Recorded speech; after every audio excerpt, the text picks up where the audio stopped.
ఓం నమ శివాయ శ్రీమాత్రి నమ. మిత్రులకి శ్రేయోభిలాషులకి అలాగే నన్ను ఎంతగా ఆదరిస్తున్న యూట్యూబ్ ప్రేక్షకులందరికీ కూడా పేరు పేరు ధన్యవాదాలు. మిత్రులరా, మీ అందరికీ కూడా ఆ పరాదేవత ఎల్లవెల్లలా మీతో ఉండి మీ మనోవంచన నెరవేర్చాలని మనస్ఫూర్తిగా కోరుకుంటున్నాను. ఈరోజు మనం ఒక తేలికైన అద్భుతమైన ఉపాయం తెలుసుకుందాం. ఎవరికైతే కోర్టు కేసులతో ఇబ్బంది పడుతున్నారో, ఎవరైతే అనుకోని సంఘటనల వల్ల జీవితంలో ఇబ్బంది పడుతున్నారో, ఎవరికైతే అకారణంగా శత్రుత్వం వచ్చి అంటే మనకు సంబంధం లేని వ్యక్తులు మన శత్రువులుగా భావించి మన పేరుని, మన కుటుంబాన్ని, మన ఆర్థిక స్థితుల్ని డ్యామేజ్ చేయడానికి ట్రై చేస్తున్నారు, అంటే ప్రియమైన శత్రువులుగా ఉండి ఇబ్బంది పెట్టాలని ప్రయత్నం చేస్తున్నారు, వారందరి నుంచి వారి బాధల నుంచి తొలగించుకోవడానికి ఈ ఉపాయాన్ని ఆడవారైనా మగవారైనా చేయవచ్చు. ఈ ఉపాయాన్ని మంగళవారం కానీ శనివారం కానీ చేయాలి. ఈ ఉపాయం చేస్తున్నప్పుడు కంపల్సరిగా మీరు ఆహార నియమాలు పాటించాలి.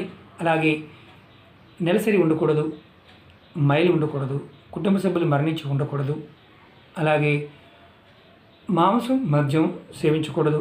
ఆ రోజు ఈ ఉపాయం చేసేవారు, మా ఇంట్లో వాళ్ళు తింటారండి, నాకు ఏదైనా ప్రాబ్లమా, మీ ఇంట్లో వాళ్ళు తినవండి, చేసేవారు మాత్రం తినకూడదు. తింటే ఎలాంటి ఫలితం రాదు. ఇది స్వార్థికమైన ఉపాయం. ఇది అందరూ చేయవచ్చు. కొంతమంది అంటూ ఉంటారు, మతాల గురించి మాట్లాడుతూ ఉంటారు. స్వామివారిని ఆంజనేయ స్వామి టెంపుల్లో చేయాలి. ఇది ఎవరైనా సరే చేస్తున్నప్పుడు నియమాలు పాటించగలిగే ఉద్దేశం ఉంటే చేయండి. చాలా తేలిక. 5 మంగళవారాలు స్వామివారికి సింధూరాన్ని సమర్పించండి.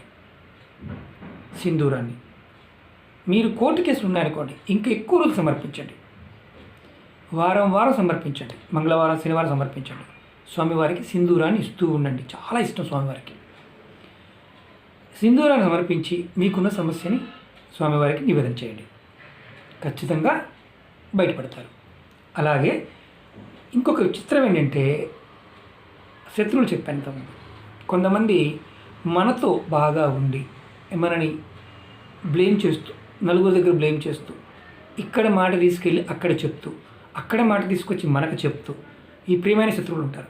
ఇలాంటి వారి వల్ల చాలామంది లాస్ అవుతుంటారు. ఇలా స్వామివారి సింధూరం సమర్పించండి. ఆ శత్రువు అనేవాడు ఆటోమేటిక్గా డిజాల్వ్ అయిపోతాడు.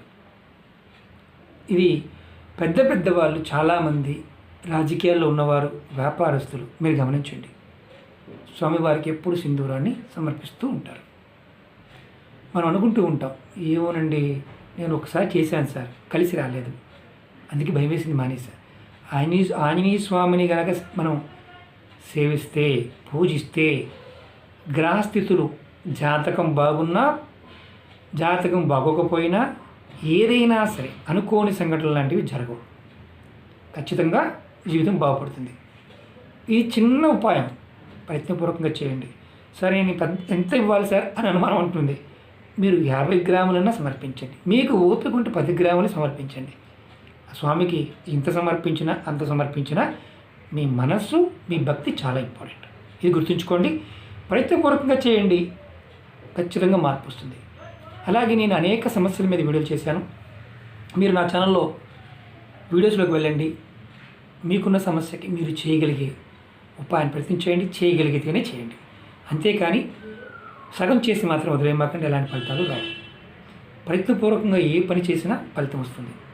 ఆ భగవంతుడు ఖచ్చితంగా మనని ఆశీర్వదిస్తాడు. ఆ పరాదేవత కరుణ మన మీద ఉంటుంది.